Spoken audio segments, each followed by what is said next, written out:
நமஸ்தே, பெரியவா சரணம். இன்றைக்கி 60வது ஸ்லோகம் பார்க்குறதுக்கு இருக்கோம். முதல்ல 56லேருந்து 59 ஒரு தடவை ரிவிஷன் பண்ணிவிட்டு புது ஸ்லோகத்துக்கு போகலாம்.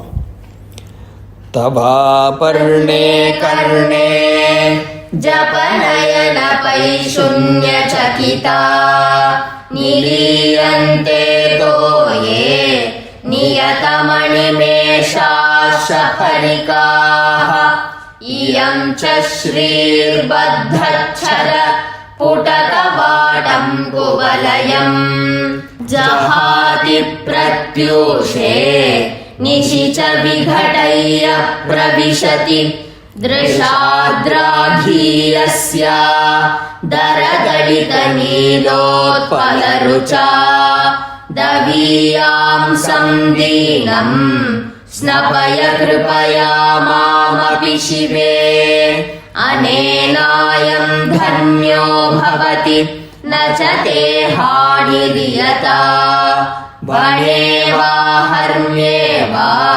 समकरणिपातो हिमकरः अराळं ते पाणियुगलम् अगराजन्यतनये न केशामाधत्ते कुसुमशरकोदण्डकुतुकम् तिरश्चीनो यत्र श्रवणपथमुल्लङ्घ्य विलसन् अपाङ्गव्यासङ्गो दिशति शरसन्धानधिषणाम् स्फुरद्गण्डाभोग प्रतिफलितताटङ्कयुगलम् चतुश्चक्रं मन्ये तव मुखमिदं मन्मथरथम् यमारुह्य द्रुह्यति अवनिरथमर्केन्दुचरणम् महावीरो मारः प्रमथपतये सज्जितवते. இப்போ 60வது ஸ்லோகம். என்னென்ன ஸ்பிளிட் வருதுங்கிறத சொல்லிடுறேன். முதல் லைனில் சூக்தீஹி, சூ இக்கு தீஹின்னு வரும். சரஸ்வத்தியா சூக்தீஹின்னு பிரிக்க போகிறோம். சூக்தீஹி முடிஞ்சோடனே அடுத்த எழுத்து அமிர்த லஹரின்னு போனோம். சூக்தீர் அமிர்தன்னு இருக்கிறத சூக்தீஹி அமிர்தன்னு பிரிக்க போகிறோம் 2 வார்த்தைகளாக. அது முதல் லைனில்.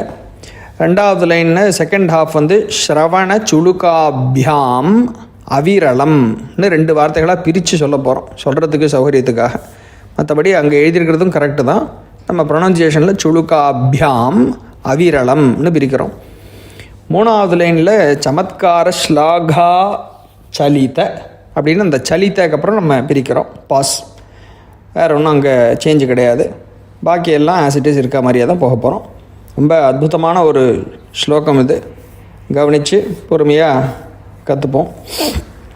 முதல் லைன் சரஸ்வத்யா சூக்தீஹி सरस्वत्या सूक्तिः सरस्वत्या सूक्तिः अमृतलहरी कौशलहरीः अमृतलहरी कौशलहरीः अमृतलहरी कौशलहरीः पिबन्त्या शर्वाणि पिबन्त्या शर्वाणि पिबन्त्या शर्वाणि श्रवणचुलुकाभ्याम् अविरलम् श्रवणचुलुकाभ्याम् अविरलम् श्रवणचुलुकाभ्याम् अविरलम्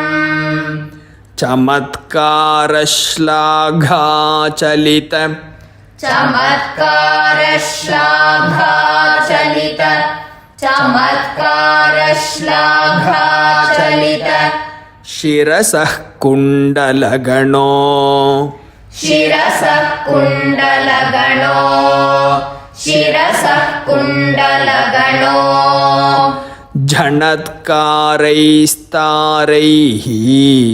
झणत्कारैस्तारैः झणत्कारैस्तारैः प्रतिवचनमाचष्ट इव ते प्रतिवचनमाशष्टैव ते प्रतिवचनमाशष्टैव ते முழு லைனாக சொல்லுவோம். சரஸ்வத்யா சூக்தீஹி அமிர்தலஹரி கௌஷலஹரீஹ सरस्वत्या सूक्तिः अमृतलहरी कौशलहरीः सरस्वत्या सूक्तिः अमृतलहरी कौशलहरीः पिबन्त्या शर्वाणि श्रवणचुलुकाभ्यामविरलम् पिबन्त्या शर्वाणि श्रवणचुलुकाभ्यामविरलम् पिबन्त्या शर्वाणि श्रवणचुलुकाभ्यामविरलम् चमत्कारश्लाघाचलित शिरसः कुण्डलगणो चमत्कारश्लाघाचलित शिरसः कुण्डलगणो चमत्कारश्लाघाचलित शिरसः कुण्डलगणो झणत्कारैस्तारैः प्रतिवचनमाचष्ट इव ते झणत्कारैस्तारैः प्रतिवचनमाचष्टैव ते झणत्कारैस्तारैः प्रतिवचनमाचष्टैव ते அடுத்தது ரெண்டு லைனாக சொல்லின்னு வருவோம்.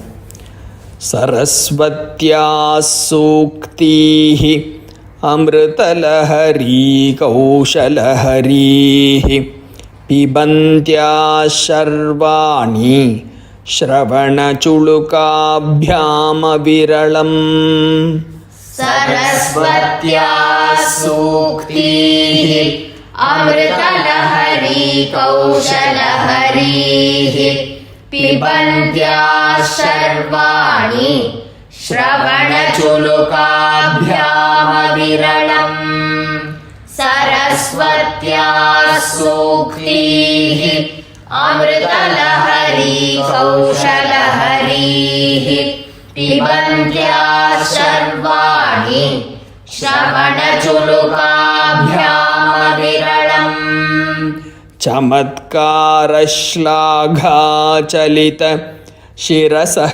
कुण्डलगणो झणत्कारैस्तारैः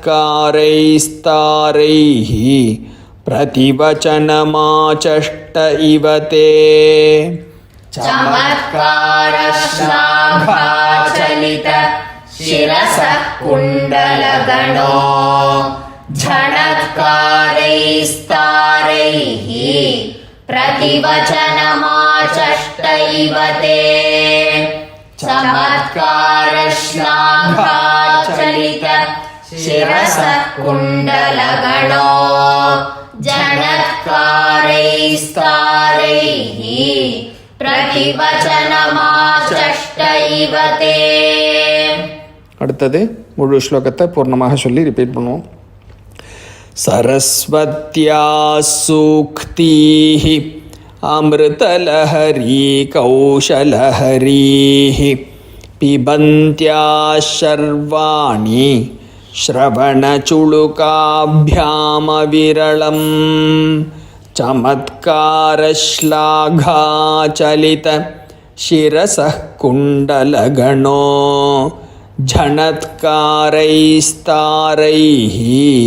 प्रतिवचनमाचष्ट इव ते सरस्वत्या सूक्तिः अमृतलहरी कौशलहरीः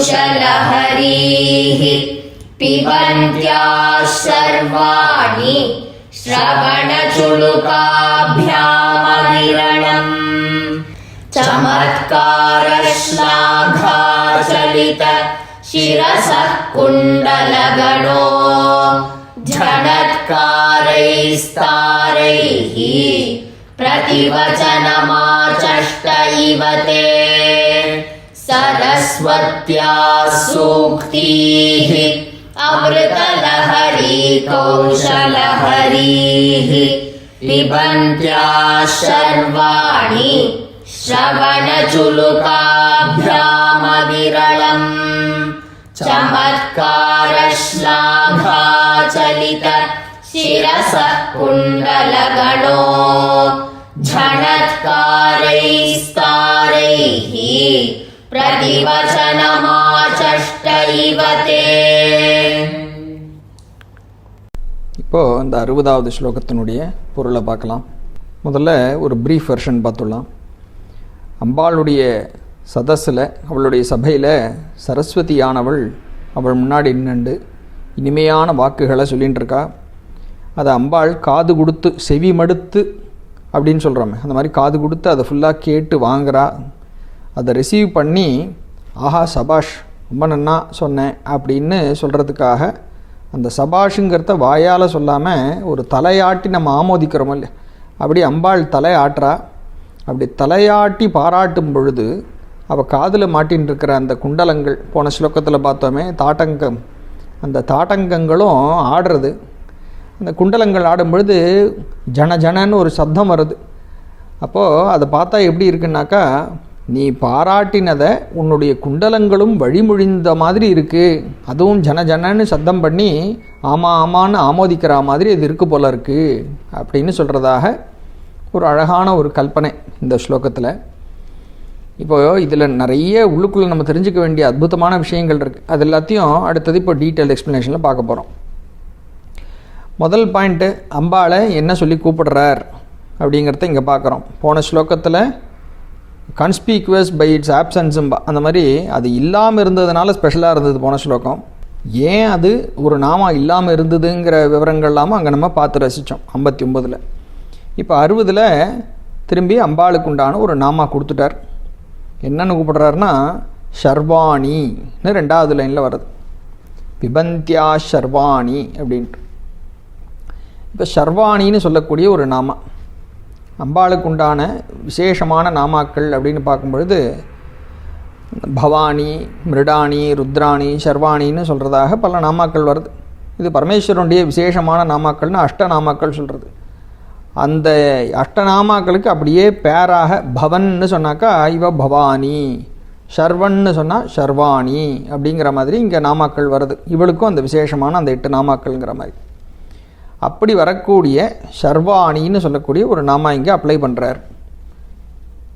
போன ஸ்லோகத்தினுடைய எக்ஸ்ப்ளனேஷனில் முடிக்கும் பொழுது நான் ஒரு பாயிண்ட் சொல்லியிருந்தேன். இங்கே பரமேஸ்வரன் எப்படி திரிபுர சம்ஹாரத்துக்கு கிளம்புறார் அப்படிங்கிற விஷயத்தை சொல்லி, அவர் கையில் எப்படிப்பட்ட வில்லை வச்சுட்டுருக்கார், என்ன அம்பாக இருக்குது, இந்த விஷயங்கள்லாம் டீட்டெயிலாக சொல்லியிருக்கார். எதுக்காக இந்த ஒரு தேரில் கிளம்புற ஒரு போர்க்கோளத்தை பற்றி இங்கே சொல்லியிருக்கார் அப்படிங்கிற விஷயங்களை சொல்லி இதுலேருந்து இன்னொரு கனெக்ஷன் வரப்போகிறதுன்னு சொல்லியிருந்தேன் இல்லையா, அதுக்கு தான் இப்போ ட்ரா பண்ணுறேன். கனெக்ஷன் என்னன்னு கேட்டால், ஷர்வன் அப்படின்னு சொல்லக்கூடிய ஒரு நாமா இருக்கே, பரமேஸ்வரனுக்கு பல ரூபங்கள், பலவிதமான தரிசனங்கள், அவர் பண்ணக்கூடிய லீலைகள் கணக்கில் அடங்காது. அப்படி இந்த ஷர்வன்னு சொல்லக்கூடிய நாமாவுக்கு என்ன அர்த்தம்னு சொன்னாக்கா, ருத்ரனுடைய ஒரு ரூபம். விசேஷமாக எந்த ஒரு தெய்வத்தை, ஒரு தெய்வம் கையில் வில்லும் அம்பும் ஏந்தியவராக இருந்துண்டு அதன் மூலமாக இந்த கொடியவர்களை அழிப்பதாக, வில்லேந்தி அம்பு விட்டு அழிக்கிறதாக இவர் இருக்காரோ அந்த ரூபத்துக்கு விசேஷமாக ஷர்வன் அப்படின்னு ஒரு பேர் இருக்கு. அப்போ போன ஸ்லோகத்தில் மன்மதன் போருக்கு கிளம்பி போகிறான். யாரை எதிர்த்து போர் பண்ணுறான்? பிரமதபதையேன்னு அவருக்கு நாமாவை ஸ்பெஷலாக சொல்லி அது மூலமாக ஒரு விஷயத்தை தெரிஞ்சுக்க வச்சார். அப்படி போருக்கு போகக்கூடிய காலத்தில் அந்த எதிர்க்க நிற்கிற பரமேஸ்வரன் யாருன்னாக்கா, அவர் வேற இல்லை, இந்த அம்பிகை வேற இல்லைப்பா, சாக்ஷாத் இவளே தான் அவர் அப்படிங்கிறத நன்னா தெரிஞ்சுக்கோ. அவருடைய மகத்துவத்தையும் சொல்லும் பொழுது இவள் மகத்துவம் சேர்ந்தே தான் வெளிப்படுறதுங்கிறதுனால மன்மதன் போருக்கு போனால் பரமேஸ்வரனை ஜெயிக்கிறதுக்கு போகிறாங்கிறதுலாம் ஒரு பக்கம் இருக்கட்டும், அவர் யாருங்கிறத கணக்கில் நம்ம மனசில் அப்படியே மனக்கண்ணில் வாங்கிக்கணுங்கிறதுக்காக இந்த இடத்துல இந்த ஷர்வனுடைய பெருமையை நம்ம ஞாபகம் வச்சுக்கிற மாதிரி அவர் தூக்கின ஒரு வில்லும் அம்புமாக அவருடைய போஸ்டர் நம்ம மனசில் நினச்சி பார்க்கணும். இப்போ எப்பேற்பட்ட ஒரு கஷ்ட காலங்கள்லாம் இந்த லோகத்தை காப்பாற்றுறதுக்காக இந்த ஒரு பரமேஸ்வரன் தன்னுடைய கையில் வில்லையும் அம்பையும் ஏந்தியவராக தீய சக்திகள் எல்லாத்தையும் அழித்து நம்ம காப்பாற்றுறார் அப்படிங்கிறத இந்த ஸ்லோகத்தில், இந்த கண்டினியூட்டியில் இந்த ஷர்வாணிங்கிற நாமாவோட நம்ம வச்சு தெரிஞ்சுக்க போகிறோம். வேதத்திலேயே பரமேஸ்வரனை அப்படி ஆராதனம் பண்ணி ஸ்ரீருத்ர பிரஷ்னத்தில் சொல்ல ஆரம்பிக்கும் பொழுதே முதல்ல அவர் கையில் இருக்கிற தனுஷை பற்றி தான் சொல்ல ஆரம்பிக்கிறது. ஓம் நமோ பகவதே ருத்ராயன்னு ஃபஸ்ட்டு சென்டென்ஸ் சொன்ன பிறகு நமஸ்தே ருத்ர மன்யவ உதோத இஷவே நமஹ நமஸ்தே அஸ்து தன்வனே பாஹுபியாமுததே நமஹ இப்படின்னு தான் ஓப்பனிங்க. ஹே ருத்ரா, உன்னுடைய ஒரு கோபத்துக்கும் உன் கையில் இருக்கக்கூடிய அந்த அம்புக்கும் உன்னுடைய வில்லுக்கும் உன்னுடைய பாகுபியாம்னு சொல்லக்கூடிய அந்த கரங்களுக்கும் நமஸ்காரம், வந்தனங்கள் அப்படின்னு சொல்லி அந்த ருத்ரமூர்த்தியை பார்த்து இப்படிப்பட்ட ஒரு வந்தனத்தை சொல்லித்தான் ருத்ர பிரஷ்னமே ஆரம்பம். அப்படி கையில் அந்த வில்லும் அம்பும் ஏந்தியவராக இருக்கக்கூடிய அந்த ருத்ரமூர்த்திக்கு தான் ஷர்வன் அப்படின்னு விசேஷமாக ஒரு நாமா. அந்த ஷர்வனுடைய மனைவியாக இருக்கக்கூடியவளே, ஷர்வனுடைய பத்னியாக இருக்கக்கூடியவளேன்னு சொல்லி இங்கே ஷர்வாணின்னு கூப்பிடுறார். அப்போது ப்ரீவியஸ் ஸ்லோகாவில் சொன்ன கனெக்ஷன், பரமேஸ்வரன் போர்க்கோலத்தில் வில்லும் அம்பும் ஏந்தியவராக இருக்காருங்கிறதெல்லாம் ஒரு பக்கம் இருக்கட்டும், போருக்கு இன்னொருத்தன் போயிருக்கான், அவரை எதிர்த்து போகிறாங்கிறதெல்லாம் இருக்கட்டும், அவன் குழந்தை ஒரு விளையாட்டு பண்ணி காமிச்சு நீயும் ஜெயிச்சப்பான்னு பண்ணுறதுக்காக அவர் அங்கே அதை ஏந்தின்னு அப்படி காத்துட்டுருக்கார். ஆனால் வாஸ்தவத்தில் எந்த ரூபத்தை நம்ம நினச்சி பார்க்கணும்னா அவரும் இவளும் வெவ்வேறு இல்லைன்னு சொல்கிற ஒரு முக்கியமான பாயிண்ட்டு. ரெண்டு பேரும் ஒன்றாகவே இருக்கக்கூடியவர்கள் அப்படின்னு சொல்கிறதாக இந்த சமயம்னு சொல்லக்கூடிய ஒரு பாயிண்ட், சமயாச்சாரம் அப்படிங்கிற பாயிண்ட்டை ஞாபகம் வச்சுண்டு அந்த பரமேஸ்வரனே தான் அப்படி வில்லு ஏந்தினவராக இப்படி நின்றுருக்கார். அந்த ருத்ரமூர்த்தியை இங்கே ஷர்வன்னு சொல்லக்கூடிய நாமாவில் நம்ம மனசில் கல்பனையில் கொண்டு வந்து இந்த லோகத்தையெல்லாம் காத்து ரட்சிக்கக்கூடிய ஒரு மூர்த்தியாக, கருணாமூர்த்தியாக அந்த பரமேஸ்வரன் நின்றுருக்கார். அவர் நிற்கிறார்னு சொன்னால் அவரில் சரிபாதியாக சாட்சாத் இந்த அம்பிகையும் இருக்கா. ஸ்ரீ சிவா சிவசக்தி ஐக்கிய ரூபிணின்னு சொல்கிறதுனால அந்த ஒரு சாமியம்னு சொல்லக்கூடிய ஸ்டேச்சர் கொடுத்ததுனால இந்த இடத்துல சாட்சாத் அவளையே அந்த ரூபத்தில் நம்ம தரிசனம் பண்ணுறோங்கிறத மனசில் வச்சுட்டு இந்த ஸ்லோகத்துக்குள்ளே இப்போ போகிறோம். அப்போ ஸ்லோகத்தினுடைய கண்டினியூட்டி அங்கேருந்து எஸ்டாப்ளிஷ் பண்ணியிருக்கார். அந்த ரூபத்தை ஒரு ரூப தரிசனம் நமக்கு கொடுத்துருக்கார். என்னதான் லீலையாக விளையாட்டாக எல்லாம் குழந்தை ஜெயிக்கிட்டோன்னு கொடுத்துருந்தாலும் லோகத்தை காக்கிறதுக்காகவே இப்படி கையில் இந்த வில்லியம்பையும் எடுத்துட்டு நிற்கிறவராக இந்த அப்பாவும் அப்பாவோடு சேர்ந்த அம்மாவும்னு இப்படி ஒரு தரிசனம் பண்ணி வச்சு ஷர்வாணிங்கிற ஒரு நாமாவில் ஆரம்பிக்கிறார். சரி, கையில் அதை எடுத்து வச்சுட்டு இருக்காளே, இந்த ஸ்லோகத்தில் ஏதோ ஒரு போர் வரப்போகிறதோ சண்டை வரப்போகிறதுன்னா அதுதான் கிடையாது. இது ப்ரீவியஸ் ஸ்லோகத்தினுடைய கண்டினியூட்டியும் வச்சுட்டு இதை புரிஞ்சுக்கிறதுக்காக இந்த நாமாவை ஒழிஞ்சு இந்த இடத்துல அந்த கையில் வில்லு அம்பும் ஏந்தின போர்க்கோலம் கிடையாது. ஆக்சுவலாக ஜெயிச்ச பிறகு இருக்கக்கூடிய ஒரு அற்புதமான சாந்தமான அமைதியான ஆனந்தமான ஒரு சதஸ், அப்படிப்பட்ட ஒரு சபைன்னு வச்சுக்கலாம். அப்படியான ஒரு சபையில் அம்பாளுடைய தரிசனம் இப்போ நம்ம பார்க்குறோம். சரி, என்ன நடக்கிறது இந்த சபையில் அப்படின்னு சொன்னால், இந்த சபையை முதல்ல எப்படி கல்பனை பண்ணணும், எப்படி நினச்சி பார்க்கணும் அப்படிங்கிற பாயிண்ட்டையும் சொல்லிடுறேன். நமக்கு ஒரு சிம்பிளாக நம்ம புரிஞ்சுக்கிற மாதிரி சில விஷயங்கள் லலிதா சஹஸ்ரநாம பூர்வ பாகத்தில் கொடுத்துருக்கு. இந்த பூர்வ பாகம் ட்ரைனிங்கும் நம்ம கேபிஎஃப் குருகுலத்தின் வழியாக எடுத்திருக்கோம். இது வரைக்கும் அதை கேட்காதவா, அந்த மீனிங்ஸ் கேட்காதவாலாம் அந்த லிங்க்ஸில் போய் பார்த்து அதையும் கற்றுக்கோங்க, தெரிஞ்சுக்கோங்க. அதில் நமக்கு எப்படி இந்த லலிதா சஹஸ்ரநாமம்னு சொல்லக்கூடிய ஸ்தோத்திரம் கிடச்சிது அப்படின்னு சொல்லும் பொழுது அந்த பூர்வ பாகத்தில் அதனுடைய ஒரு கதை இருக்குது, என்ன நடந்தது அப்படின்னு சொல்லக்கூடியதான விவரங்கள். அதில் அந்த சதஸ் எப்படி இருக்குன்னு சொல்லும் பொழுது, ததः கதாச்சித் சதசி ஸ்தித்வா சிம்ஹாசனே அம்பிகா அப்படின்னு சொல்ல ஆரம்பிக்கிறார். இப்படிப்பட்ட ஒரு சதஸில் அங்கே வந்து அந்த சிம்ஹாசனத்தில் அப்படி அழகாக இப்படி அம்பிகை வந்து அங்கே உட்கார்றா. உட்காந்துட்டு அவளை பார்க்கறதுக்கு தரிசனம் பண்ணுறதுக்காக நிறைய பக்தர்கள் அங்கே வரா. ஸ்வசேவாவசரம் பிராதாத் சர்வேஷாம் கும்பசம்பவ. ஹயக்ரீவர் இங்கே அகஸ்தியர்கிட்ட சொல்லிகிட்டு இருக்கார் இந்த விஷயங்களெல்லாம். யாரெல்லாம் வரா அங்கேன்னு சொல்லும்பொழுது, சர்வார்த்தமாகதாஸ்தத்ர பிரம்மாணி பிரம்மகோட்டையா, கோட்டிக்கணக்கான பிரம்மாக்களும் பிரம்மாணின்னு சொல்லக்கூடியவர்களான சரஸ்வதி. அப்போது பிரம்மா சரஸ்வதிங்கிறதெல்லாம் ஒரு பொசிஷன், அந்த பொசிஷனில் கோட்டிக்கணக்கானவா இருக்கா. அவள் அப்படி கோடியாக இவெல்லாம் அம்பாளை தரிசனம் பண்ணுறதுக்காக அங்கே வந்துட்டுருக்கா. இவா மாத்திரமா வரா இல்லை, இன்னும் நிறைய பேர்னு பின்னாடி லிஸ்ட்டு கொடுக்குறார். லக்ஷ்மீ நாராயணானாஞ்ச கோட்டைய சமுபாகதாக கௌரி கோட்டி சமேதானாம் ருத்ராணாம் அபி கோட்டையான்னு பெரிய லிஸ்ட்டு போகிறது. பட் விஷயம் என்னென்னா, இவ எல்லாரும் அம்பாளுடைய தரிசனத்துக்காக சாக்ஷாத் இந்த லலிதாம்பிகையை பார்த்து அவளுடைய அனுகிரகத்துக்கு பாத்திரமாகணும் அப்படிங்கிறதுக்காகவே இந்த சபைக்கு வரா. வந்துட்டு என்ன பண்ணுறா, எல்லாருக்கும் இந்த அம்பாள் தரிசனம் கொடுக்குறா. தத்ர ஸ்ரீ லலிதா தேவி சர்வேஷாம் தரிசனம் ததௌ, எல்லாருக்கும் தரிசனம் கொடுத்தா. வந்தவாலாம் என்ன பண்ணா, தேஷு திருஷ்டோபவிஷ்டேஷு ஸ்வே ஸ்வே ஸ்தானே யதாக்கிரமம், அவாவா தன்னுடைய இருக்கைகளில் தன்னுடைய இடங்களில் போய் உட்காந்துக்கிறா. அப்படி உட்காண்ட பிறகு அம்பாள் எல்லாருக்கும் கட்டாட்சத்தை அள்ளி பொழியிறா. தத்ர ஸ்ரீலலிதா தேவி கட்டாட்சாக்ஷேபணோதிதாக அப்படின்னு சொல்கிறது. அப்படிப்பட்ட ஒரு சதஸ், எத்தனை ஜனங்கள், அப்படி கோட்டிக்கணக்கான ஜனங்கள், தெய்வங்கள், தேவதைகள்னு எல்லாரும் அப்படி வந்து இந்த லலிதாம்பிகை, ஏன்னா அவள் தான் அந்த இடத்துல மகாராஜ்ஞியாக உட்காண்டிருக்கா. அந்த சதஸில் அவளை பார்த்து அவளுடைய கட்டாட்சம் நமக்கு கொஞ்சம் விழுந்துராதாங்கிற ஒரு ஆசையினால் அவ்வளோ பக்தர்கள் அங்கே வந்து திரண்டு வந்து உட்காண்டிருக்கா. பேர்பட்ட ஒரு ராஜசபை, எப்போவும் அந்த ஆனந்தம் நிறைஞ்சிருக்கக்கூடியதான ஒரு சபை.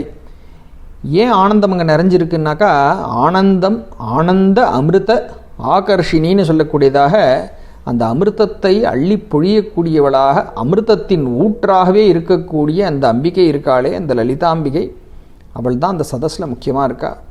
அவளுடைய ப்ரெசன்ஸுக்கு வந்துட்டாலே ஆட்டோமேட்டிக்காக அந்த ஆனந்தம்னு சொல்லக்கூடிய அமிர்தம் பொங்கி பிரவாகிக்க போகிறது. அப்படிங்கிறதுனால அங்கே ஒரு ஆனந்தம் நிறைஞ்ச ஒரு சபையாக அது இருக்குது. அப்போ இந்த சதஸில் வந்தவா பல பேர்னு சொன்னதில் இந்த பிரம்மா, அவருடைய பத்னியாக இருக்கக்கூடிய சரஸ்வதி, நாராயணர் அவருடைய பத்னியாக இருக்கக்கூடிய லக்ஷ்மி, ருத்ரன் அவருடைய பத்னியாக இருக்கக்கூடிய கௌரின்னு எல்லாரும் வரா. எல்லாருடைய ப்ரெசன்ஸ் அங்கே காமிக்கிறது இந்த பூர்வபாகத்தில் சொன்ன ஸ்லோகங்கள். இப்போது அதோடு கனெக்ட் பண்ணி அந்த சதஸை மனசில் உள்வாங்கிண்டு அந்த சதஸில் வேறு என்னெல்லாம் நடக்கிறது அப்படிங்கிற சில விஷயங்களை லலிதா சஹஸ்ரநாமத்தில் இருக்கக்கூடிய சில நாமாக்களை வச்சு நம்ம இப்போ கனெக்ட் பண்ணி தெரிஞ்சுட்டு இந்த ஸ்லோகத்துக்குள்ளே வரும். ஏன்னா ஒரு பிக்சர் நம்ம மனசில் ஃபஸ்ட்டு க்ரியேட் ஆகணும். அந்த சதஸ் எப்படி இருக்குது, என்ன நடக்கிறதுங்கிற சில விஷயங்களை, அம்பாள் அங்கே என்ன பண்ணின்னு இருக்கா, அவளுடைய ப்ரெசன்ஸ் எப்படி இருக்குது, அவளுடைய நேச்சர் எப்படி இருக்குங்கிற விஷயங்கள்லாம் சில நாமாக்கள் மூலமாக அப்படியே தெரிஞ்சுட்டு இந்த ஸ்லோகத்துக்குள்ளே வந்தோம்னாக்கா நமக்கு மனக்கண்ணில் இதை தரிசனம் பண்ணக்கூடிய ஒரு பாக்கியம் கிடைக்கலாம். சரி, சஹஸ்ரநாமத்தில் என்ன சொல்கிறது, அம்பாளை பற்றி சொல்லின்னு வரும்பொழுது இந்த சதஸில் இவாள்லாம் இருக்கான்னு பார்த்தோம் இல்லையோ, சரஸ்வதி லக்ஷ்மி எல்லாம் இருக்கான்ட்டு. அவள் ரெண்டு பேரும் என்ன செய்கிறா அப்படின்னாக்கா, சச்சாமர ரமாவாணி சவ்ய தட்சிண சேவிதா அப்படின்னு ஒரு நாமம் கொடுக்கறது. எப்படி லக்ஷ்மியும் சரஸ்வதியும் ஒரு சைடில் போய் நின்றுண்டு அம்பாளுக்கு சாமரம் வீசின்னு இருக்காளாம் ரெண்டு பேரும். லலிதாம்பிகைக்கு வலது பக்கத்துலேயும் இடது பக்கத்துலேயுமா ஒருத்தர் நின்றுண்டு அம்பாளுக்கு அப்படி சாமரம் வீசிண்டு இந்த ரெண்டு தேவதைகளும் கூட நிற்கிறா அப்படின்னு சொல்கிறதாக ஒரு நாமா கொடுக்கறது. இவளே தான் சரஸ்வதியாக இருக்கா, இவளே தான் லக்ஷ்மியாக இருக்காங்கிறதெல்லாம் இன்னொரு பக்கம் இருக்கட்டும். அது எல்லாம் இவள் தான், இவளை தவிர இன்னொன்று இல்லைன்னு தெரியும் பொழுது நமக்கு அந்த விஷயங்கள், அந்த ஒரு ஞானம் கிடைக்கிறது. அதுக்கு முன்னாடி தனித்தனி தேவதா ரூபமாக பார்க்கும் பொழுது இந்த லலிதாம்பிகை தான் இந்த சென்டர் ஆஃப் த ஸ்டேஜ். அவள் தான் அந்த சிம்ஹாசனத்தில் உட்காண்டிருக்கா. லக்ஷ்மியும் சரஸ்வதியும் ஒரு பக்கம் நின்றுண்டு அவளுக்கு இப்படி சாமரம் வீசின்னு இருக்கா அப்படிங்கிற ஒரு நினைப்பை முதல்ல கொண்டு வரணும்.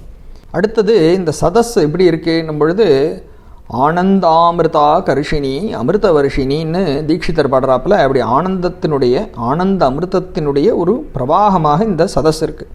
அப்போ இங்கே நிறைய ஒரு சங்கீதம், நாட்டியம், காவியம்னு பலவிதமான ப்ரெசன்டேஷன்ஸ் இங்கே நடந்துட்டுருக்கு.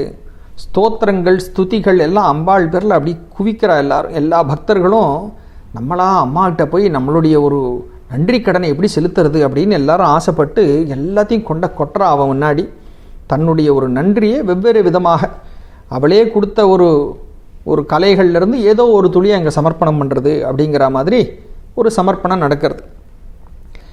அப்படிப்பட்ட ப்ரெசன்டேஷன் எல்லாம் ரிசீவ் பண்ணின்றவளாக, அதில் நாட்டமுடையவளாக, அதில் சந்தோஷத்தை அடைபவளாக, இன்னும் ஆனந்தத்தை எக்ஸ்ட்ராவாக பெருக்கிறவளாக அம்பாள் அங்கே உட்காண்டிருக்கா அப்படின்னு சொல்கிறதாக பல நாமாக்கள் நமக்கு சஹஸ்ரநாமத்தில் பார்க்குறோம்.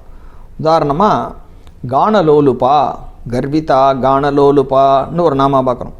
கானத்தில், அதாவது சங்கீதத்தில் லயிப்புள்ளவள், அதில் நிறைய ஒரு சந்தோஷத்தை அடைபவள் அப்படின்னு அங்கே ஒன்று சொல்கிறது. அதே மாதிரி ரசக்ஞா ரசசேவதின்னு ஒரு நாமா கொடுக்கறது.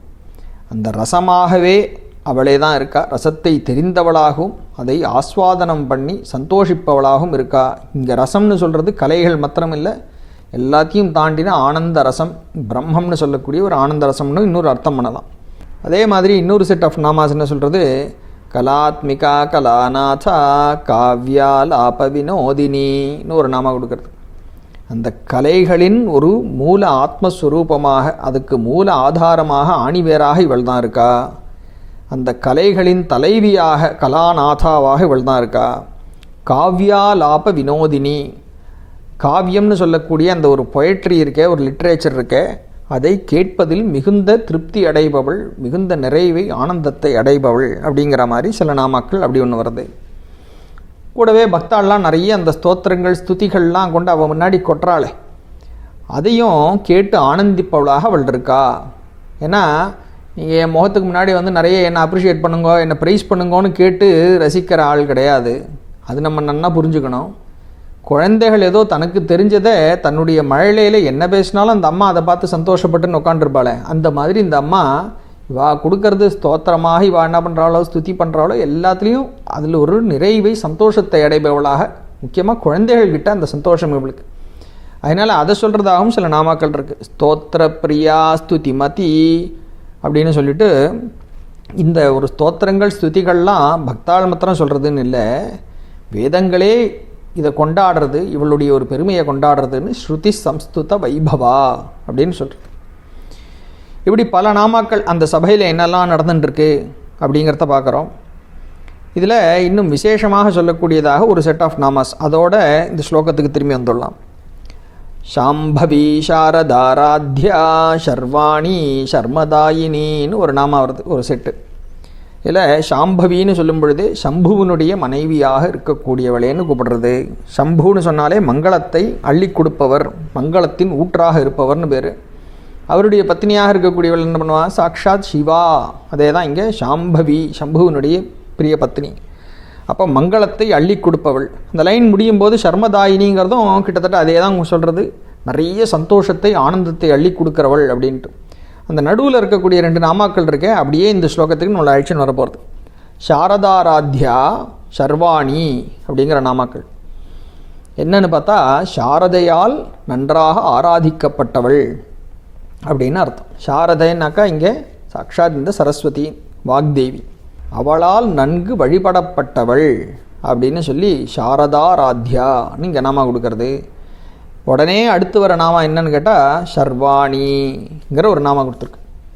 அப்போ இந்த சாரதாவுக்கும் இந்த சர்வாணிக்கும் கொடுத்துருக்குற அந்த ஒரு கனெக்ஷன் அப்படியே கேரி பண்ணிட்டு இந்த ஸ்லோகத்துக்கு வந்துட்டோம்னாக்கா, இங்கேயும் ஃபஸ்ட்டு லைனில் சரஸ்வதின்னு ஒரு கனெக்ஷன் பார்க்குறோம், 2வது லைனில் சர்வாணின்னு ஒன்று பார்க்குறோம்.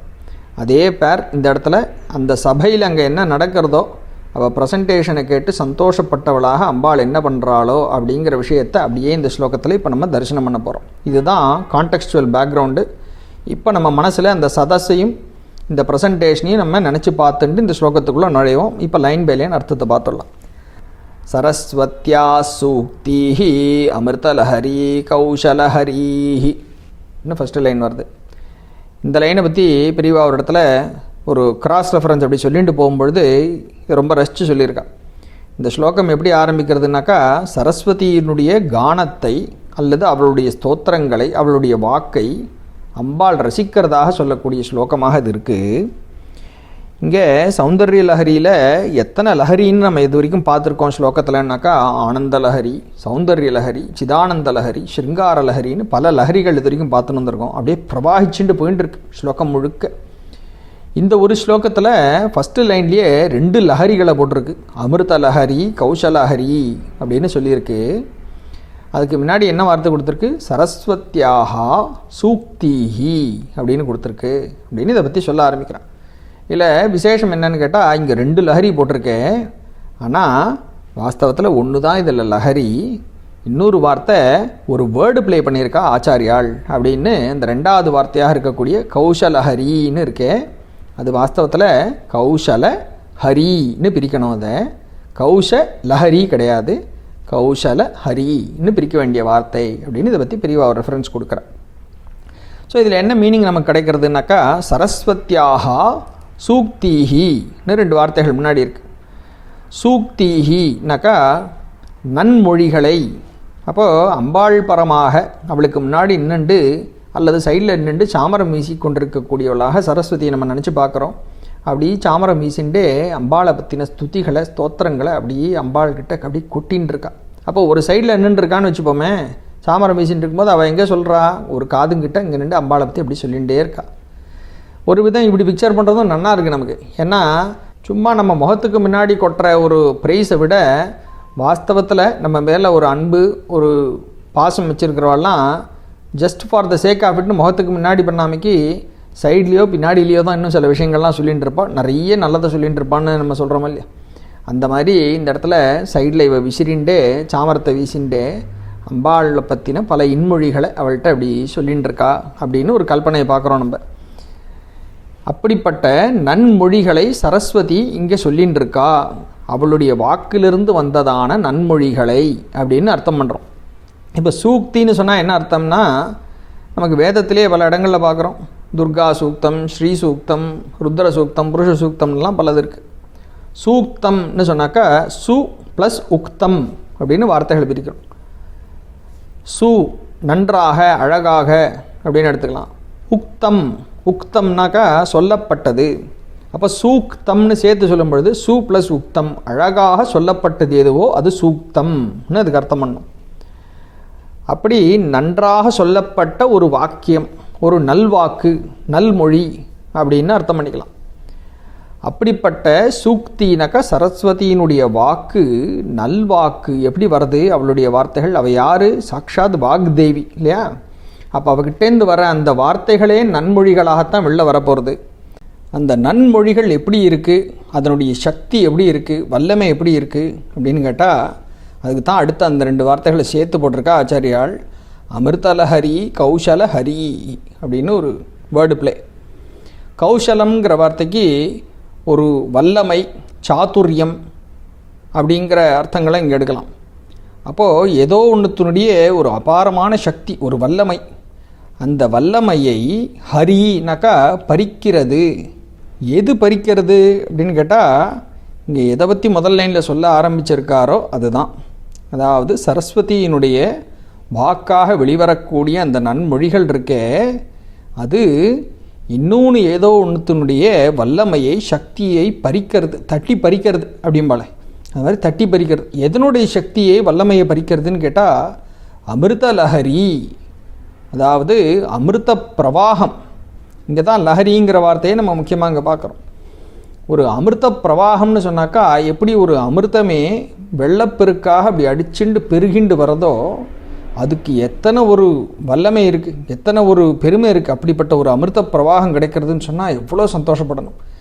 அந்த அமிர்த பிரவாகத்தினுடைய பெருமையையே தட்டி பறிக்கக்கூடியதாக சரஸ்வதியினுடைய வாக்கு, அவளுடைய நன்மொழிகள் அவ்வளோ நன்னா இருக்குன்னு சொல்லி அதை பற்றி இங்கே சொல்ல ஆரம்பிக்கிறார் ஃபஸ்ட்டு லைனில். நம்ம சாதாரணமாக என்ன சொல்லுவோம், இவளுடைய வாக்கே அப்படியே அமிர்த பிரவாகமாக கொட்டுறதே அப்படின்னு தான் நம்ம சொல்லுவோம். ஆச்சாரியால் ஒரு படி மேலே போய் அங்கே தான் அவளுடைய ஸ்பெஷாலிட்டியை இங்கே எஸ்டாப்ளிஷ் பண்ணுறார். இந்த அமிர்த பிரவாகத்தையும் அதனுடைய பெருமையும் தட்டி பறிக்கக்கூடியதாக இவளுடைய வாக்கு இருக்குது. அப்போ வாக்கு அமுதம்னு நம்ம சொல்ல முடியாது, அதையும் தாண்டினதுன்ட்டார். அதானே, அப்படித்தானே இருந்தாக முடியும் ஒரு வாக்தேவத்தையினுடைய வார்த்தைகள்னு சொல்லும்பொழுது. அதனால் அந்த பொசிஷனை இங்கே நம்ம கிளாரிஃபை பண்ணுறாரு இந்த ஒரு வார்த்தைகளில். அதனாலேயே இந்த வார்த்தையை பற்றி சொல்லும் பொழுது, இந்த பெருமையை சொல்லும் பொழுது இங்கே ஒரு வேர்டு பிளே வேறு. அதுதான் பெரியவா அங்கே ரசித்து சொல்கிறா. இந்த இடத்துல கான்ஷியஸாக ஒரு வேர்டு பிளே போட்டிருக்கார் ஆச்சாரியால் அப்படின்னு சொல்லி. இங்கேயும் லஹரி மாதிரியே தெரியும், ஆனால் அதை பிரிக்கும் பொழுது கௌசல ஹரின்னு நம்ம பிரிக்கிறோம். அப்படி பிரிக்கும் பொழுது தான் இந்த வார்த்தையினுடைய முக்கியத்துவம் என்னன்னு தெரியுறது. இந்த அமிர்த லஹரியினுடைய ஒரு பெருமையை தட்டி பறிக்கக்கூடியதாக இவளுடைய வாக்கு, இவளுடைய வேர்டு பிளே அப்படி இருக்குது சரஸ்வதியோடது அப்படிங்கிறதாக அதனுடைய ஒரு இம்பார்ட்டன்ஸையும் பியூட்டியும் அதனுடைய பெருமையும். ஏன்னா அது இன்கம்பேரபிள், வேறு எதோடையும் வச்சு சொல்ல முடியாது. வாக்தேவத்தையினுடைய ஒரு சக்திங்கிறத நம்ம எதோட சொல்ல முடியும் அப்படிங்கிறதுனால இதையும் தாண்டினதாக அவளுடைய வாக்கு இருக்குது, சூக்தி அப்படி இருக்குதுன்னு சொல்லி இங்கே சொல்லிட்டார். இப்போது அடுத்த லைனில் அதை எப்படி ரிசீவ் பண்ணுறா, யார் ரிசீவ் பண்ணுறாங்கிற விஷயங்கள் கண்டினியூ பண்ண போகிறார். 2வது லைனில் பிபந்தியா சர்வாணி ஸ்ரவணச்சுளுகாபியாம் அவிரளம். பிபந்தியாக சர்வாணின்னு கொடுத்துருக்கு. பிபந்தியாக பிபரே ராமரசம்ங்கிறோமே, இந்த ராமரசத்தை பருகுங்கள். பிப குடி. இப்போது பிபந்தியாகா பருகுகின்றவளாக ஒருத்தி இருக்கா. யார் பருகின்றிருக்கா? சரஸ்வதி யார்கிட்ட ப்ரெசன்ட் பண்ணுறாளோ அவள் தான் பருகின்றிருக்கா. சாட்சாத் இந்த அம்பிகை, லலிதாம்பிகையை பற்றி சொல்ல போகிறார். பிபந்தியாக சர்வாணி, அந்த சர்வாணி என்று சொல்லக்கூடிய பரமேஸ்வர பத்னியே அவள் எப்படி அதை ரிசீவ் பண்ணுறா, எப்படி அதை குடிக்கிறா அப்படின்னாக்கா, இந்த அமிர்த லஹரி இவள் அப்படி கொட்டின்னு இருக்கா. அந்த அமிர்த லஹரி இவள் தன்னுடைய காதின் வழியாகத்தானே இவதை ரிசீவ் பண்ணி ஆகணும். ஏற்கனவே முன்னாடி ஒரு ஸ்லோகத்தில் பார்த்தோம், இந்த காதையே தனியாக ஒரு மனுஷன் மாதிரி ஒரு செப்பரேட் ரூபம் கொடுத்து ஒரு விளையாட்டாக ஒரு ஸ்தோத்திரம் பார்த்தோம் 50வது ஸ்லோகத்தில். கவீனாம் சந்தர்ப்பஸ்தபகமகரந்தைகரசிகம் கடாட்ச வியாக்ஷேப பிரமர களபௌ கர்ணயுகலம்னு அங்கே பார்த்தோம். அந்த கர்ணயுகலம், அந்த 2 காதுகள் தனியாக ஒரு கிண்ணம் மாதிரி இருந்துட்டு கவிகள்லாம் கொடுக்கக்கூடிய அந்த ஆனந்த பூங்குத்திலிருந்து, கவிதை பூங்குத்திலிருந்து அப்படியே அந்த மகரந்தத்தை, அந்த தேனை ஃபுல்லாக ரிசீவ் பண்ணி கையில் வச்சுட்டு இருக்கு அப்படின்னு ஒரு தனி மனுஷன் மாதிரி அந்த காதை அதை ஃபுல்லாக ரிசீவ் பண்ணின்னு உட்காண்டிருக்கு அப்படின்னு அங்கே சொல்லியிருந்தார். இப்போது அந்த காதையை பற்றி தான் இங்கே சொல்கிறது. அங்கே சொன்னது கவிகளுடைய ப்ரெசன்டேஷன். இங்கே கவிகளுக்கெல்லாம் தாயாக மூலமாக இருக்கக்கூடியவள் யாரோ அந்த வாக்தேவியினுடைய ப்ரெசன்டேஷன் இங்கே. அதனால தான் இது அமிர்த லஹரி. முன்னாடி சொன்னது கவிகள் பண்ணக்கூடியதான சந்தர்ப்பஸ்தபக மகரந்தம், அது ஒரு பூங்கொத்து அவள் அப்போ பண்ணி கொடுத்தது. இங்கே அவளுடைய தாயாராக இருக்கக்கூடிய வாக்தேவியே ப்ரெசன்ட் பண்ணுறான்னு சொல்லும் பொழுது வெறும் ஒரு பூங்கொத்தான்னு அப்படியே பிரவாகிச்சுட்டு போகிறது அந்த அமிர்த வெள்ளம். அதுதான் அங்கே 50வது ஸ்லோகத்துக்கும் 60வது ஸ்லோகத்துக்கும் இருக்கிற டிஃபரன்ஸ் சொல்கிறேன் நான். ஸோ இவளுடைய ப்ரெசன்டேஷன் அப்படியே அமிர்த லஹரியாக போகிறது. இதையும் எப்படி ரிசீவ் பண்ணி ஆகணும் அம்பாள்? அதே காதின் மூலமாக தானே ரிசீவ் பண்ணி ஆகணும். அமிர்த வெள்ளம் பாஞ்சின்னு இருக்கு. அதை எப்படி ரிசீவ் பண்ணுறான்னா ஸ்ரவண அப்படின்னு ஒரு வார்த்தை கொடுத்துருக்காரு. பிபந்தியா சர்வாணி ஸ்ரவண சுழுகாபியாம் அவிரளம். ஸ்ரவணம்னு சொன்னாக்கா காதால் கேட்பது அப்படின்னு நமக்கு தெரியறது. சுழுக்க பாத்திரம் அப்படின்னா ரொம்ப சின்னதாக ஒரு இருக்கக்கூடிய ஒரு தீர்த்த பாத்திரம், ஒரு டம்ளர் மாதிரின்னு வச்சுப்போமே, மினி சைஸ் டம்ளர் மாதிரின்னு வச்சுப்போம், ஒரு தீர்த்த பாத்திரம். இப்போ ஸ்ரவணம் அப்படின்னு சொல்லி சுழுக்கம்னு கூட சொல்கிறதுனால இந்த காது என்று சொல்லக்கூடிய அழகான ஒரு தீர்த்த பாத்திரமாக இதை ஒரு காதை ரூபகம் பண்ணி காமிக்கிறார்.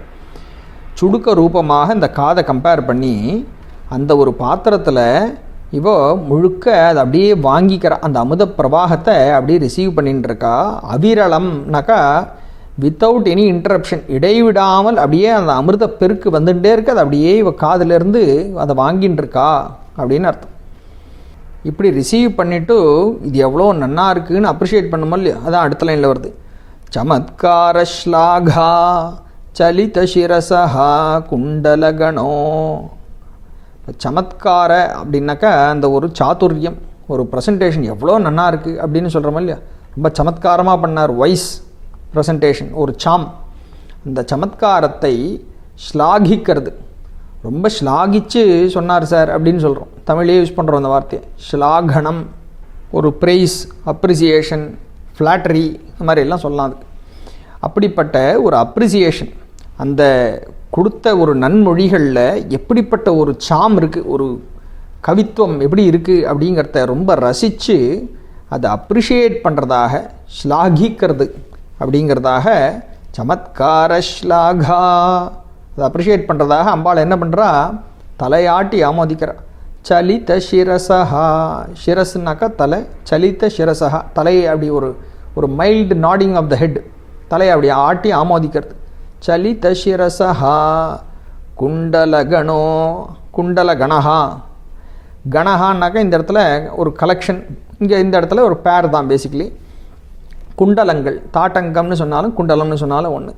அப்படி இவ தலையை ஆட்டும் பொழுது அந்த குண்டலங்கள் என்ன செய்கிறது, தலையாட்டக்கூடிய தருணத்தில் இந்த குண்டலங்களும் அப்படின்னு இங்கே முடிக்கிறார் 3வது லைனை. என்ன ஆகிறது குண்டலங்கள்ங்கிறது 4வது லைனில் கண்டினியூ பண்ணுறார். ஜனத்காரைஸ்தாரைஹி பிரதிவச்சனமாச்சஷ்ட இவதே. ஜனத்காரம்னாக்கா அப்படி ஜனன்னு வரக்கூடிய ஒரு சப்தம். அப்போது இன் அக்செப்டன்ஸ் அல்லது நீங்கள் சொன்னது ரொம்ப நன்னா இருந்து ரொம்ப கரெக்டாக சொன்னேள் அப்படின்னு அதை ஆமோதித்து வழிமொழியறதுன்னு சொல்கிறோமே, அப்படி ஆமோதிக்கிற மாதிரி இவளுடைய குண்டலங்களும் இவ தலையை ஆட்டின உடனே அந்த குண்டலங்களும் ஆடி அதுலேருந்து ஜனன்னு சப்தம் வரதான். அந்த ஜனத்காரைஹி தாரைஹி அப்படிப்பட்ட அற்புதமான அந்த ஜனங்கிற ஒரு சப்தம் இருக்கே, அந்த சப்தம் எப்படி தோன்றது எனக்கு அப்படின்னா, பிரதிவச்சனமாச்சஷ்டைவதே. பிரதிவச்சனம்னாக்கா ஒரு ரெஸ்பான்ஸ் அல்லது ரிப்ளை. இப்போ நம்ம ஏதோ ஒன்று சொன்னோம் அல்லது கேட்டோம்னாக்கா எதிர்க்க உட்காந்துருக்கிற ஒரு ரெஸ்பான்ஸ் கொடுக்கணும், பிரதிவச்சனம் சொல்கிறது அப்படின்னு பேர். இந்த இடத்துல பிரதிவச்சனம் அவசியம்னு சொல்ல முடியாது, it is not a compulsion. ஆனால் அம்பாள் சொல்கிறா, அப்போது ரொம்ப நன்னா இருக்குது அப்படிங்கிறத அவள் ஹிண்ட் பண்ணி அவள் தலையை அப்படி ஆட்டுறா. அதை ஆட்டும் பொழுது இந்த காதில் இருக்கக்கூடிய குண்டலங்களும் அதை ஆமோதித்து பிரதிவச்சனம் சொல்கிற மாதிரி ஆச்சஷ்ட இவ, as if trying to give a response, trying to second that opinion அப்படிங்கிற மாதிரி ஆச்சஷ்ட இவ தே.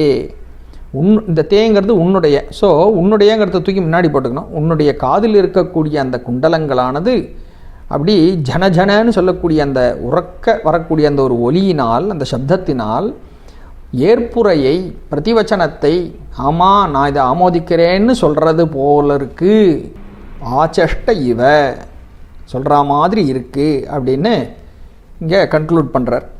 ஏன் விசேஷமாக அந்த காதில் இருக்கிற குண்டலங்கள் அப்படி சப்தம் பண்ணுறது, அது ஆமோதிக்கிறதுன்னு கேட்டால், ரிசீவ் பண்ணிட்டு இருக்கிறதே காது தானே. அதுதான் அந்த ஒரு சுழுக்க பாத்திரமாக சொல்லி அது முழுக்க இடைவிடாமல் இன்டரப்ஷன் இல்லாமல் அப்படி முழுக்க வாங்கிகிட்டே இருக்குது. அது ரிசீவரோட கூட என்ன ஒட்டி உறவாடின்னு இருக்குன்னாக்கா இந்த குண்டலங்கள் தான். It is an integral part of அப்படின்னு சொல்லலாம், அந்த காதோடு ஒட்டின்னு இருக்கக்கூடியதான குண்டலங்கள். அப்போ காதுக்கு வரக்கூடியதெல்லாம் அந்த குண்டலங்களும் சேர்ந்து தானே ரசிக்கிறது. நெல்லிக்கரைத்த நீர் வாய்க்கால் வழியோடி புல்லுக்கும் அங்கே புசியுமாம்னு சொல்கிறாள்.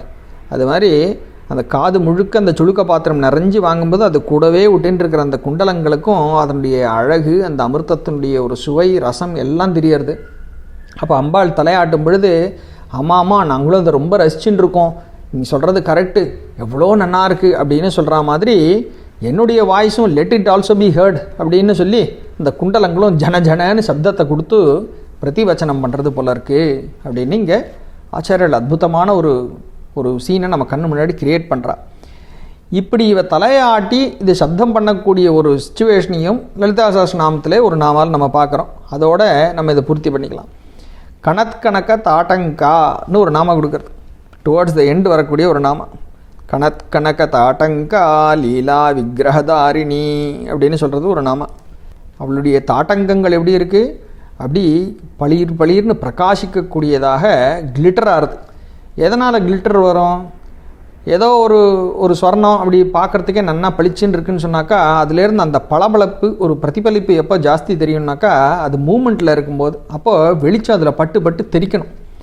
அப்படி அம்பாளுடைய காதில் இருக்கக்கூடிய குண்டலங்கள் அப்படி மூமெண்ட்டில் இருக்குது. இவ அப்படி தலையை ஆட்டுறா, தலையை இப்படி அசைக்கும் பொழுது அந்த குண்டலங்களும் அப்படின்னு நகர்றது. அப்போ அந்த கண்ணை பறிக்கக்கூடிய ஒரு ஜுவலிப்பு அதிலிருந்து பிரதிபலிக்கிறது நமக்கு. அப்படிப்பட்ட தாட்டங்கங்களை உடையவளேன்னு சொல்கிறதாக கணக்க தாட்டங்கா அப்படின்னு அங்கே ஒரு நாமா சொல்கிறது. அந்த ஸ்வர்ணத்தினுடைய ஒரு பிரதிபலிப்பு இன்னும் ஜாஸ்தி பளீர்னு தெரிகிற மாதிரி அப்படி ஆடின்னு இருக்கு அந்த தாட்டங்கம்னு சொல்லக்கூடியது நம்ம பார்க்குறோம். அதுக்கு அடுத்ததாகவே வரக்கூடிய நாமா, இவ இப்படி தனியாக சரஸ்வதியாக இருக்கா லக்ஷ்மியாக இருக்காங்கிறதெல்லாமும் பார்க்குற, ஆனால் மறந்துடாத எல்லா ரூபமும் சாட்சாத் இவளே தான்ப்பா அப்படிங்கிறத சொல்கிறதாகவே பக்கத்தில் அடுத்த நாமா லீலா விக்கிரகதாரிணின்னு சொல்லியாச்சு. ஒரு லீலையாக, ஒரு விளையாட்டாக பல ரூபங்களை எடுப்பவளாக இவள் இருக்கா. சாட்சாத் இந்த ஒரே பராசக்தி தான், இவளுக்கு தோற்றமும் கிடையாது அழிவும் கிடையாதுன்னு சொல்கிறதாகவே பின்னாடியே அஜாக்ஷய விநிர்முக்தான்னு 2 நாமம் வந்துடுறது. எப்படி அந்த ஃப்ளோ அங்கே வாக்தேவதைகள் தானே இந்த ஸ்லோகத்தை நமக்கு பண்ணி கொடுத்துருக்கா, எப்படி அந்த நாமாக்களை அங்கே அரேஞ்ச் பண்ணி வச்சுருக்காங்கிறத நம்ம எப்படி நினச்சி பார்த்தா ரொம்ப ஆச்சரியமாக இருக்கும். இந்த தாட்டங்கத்தை சொல்லி இதை சொல்லும் பொழுதே நம்ம கனெக்ட் பண்ணி பார்க்கக்கூடியதாக சரஸ்வதி பக்கத்தில் 2 சாமரம் வீசின்னு இருக்காங்கிறதெல்லாம் கனெக்ட் பண்ணி பார்க்குறோம். உடனே வாக்தேவதைகள் இதை நினச்சிண்டு இதுக்குள்ளேயே உட்காண்டிருக்காத, இதையும் தாண்டி அடுத்த படி ஒன்று இருக்குது, அதையும் மனசில் வச்சுக்கோன்னு சொல்கிற மாதிரி பின்னாடியே அந்த நாமாவை சொல்கிறா. இவ நீ பார்க்குற என்னெல்லாம் ரூபங்கள் இருக்கோ இதெல்லாம் சாட்சாத் இவளே தான், இவளை தாண்டி 2வதாக இன்னொன்று இல்லைன்னு இந்த அத்வைதத்தையும் இங்கே போதிக்கிறது. லீலா விக்கிரகதாரிணி, இவளே தான் எல்லா ஒரு ரூபங்களையெல்லாம் ஒரு லீலையாக இவ எடுத்துட்டுருக்கா அப்படின்னு சொல்லிட்டு, இவளுக்கு பிறப்பும் கிடையாது, அஜா க்ஷயவினிர்முக்தா, எந்த ஒரு அழிவும் தேய்தலும் இவளுக்கு கிடையாது. ஒன்றே ஒன்றாக எப்பொழுதும் நிரந்தரமாக இருந்து கொண்டிருக்கக்கூடிய அந்த ஒரே சக்தி சாக்ஷாத் இந்த பராசக்தியாக இந்த லலிதாம்பிகை தான் இருக்கா. இவளை மாத்திரம் தெரிஞ்சுக்கோ, இவளை தவிர வேற ஒன்றும் இல்லைங்கிறதையும் நன்னா தெரிஞ்சுக்கோ அப்படிங்கிறத இவ்வளோ ஸ்பஷ்டமாக அந்த வாக்தேவதைகள் நமக்கு அனுகிரகமாக எடுத்து கொடுத்துருக்கா. அந்த ஒரு சந்தர்ப்பத்தில் அந்த சதஸ் எப்படி இருக்குது, அங்கே எவ்வளோ ஒரு ஆனந்தம் பிரவாகிச்சு போயின்னு இருக்கு அப்படிங்கிற விஷயங்கள்லாமும் இப்போ நம்ம மனக்கண்ணில் ஆச்சாரியால் கொண்டு நிறுத்திருக்கார் இந்த ஒரு ஸ்லோகத்தின் மூலமாக. அந்த ஆனந்த வெள்ளத்தினுடைய ஒரு துளியாவது நமக்கு தினம் தினம் மனசில் உள்ள அடிச்சுட்டு இருக்கட்டும், அந்த அனுகிரகம் பொழியட்டும்னு அவரையே நம்ம பிரார்த்தனை பண்ணுவோம். ராம் ராம், பெரியவா சரணம்.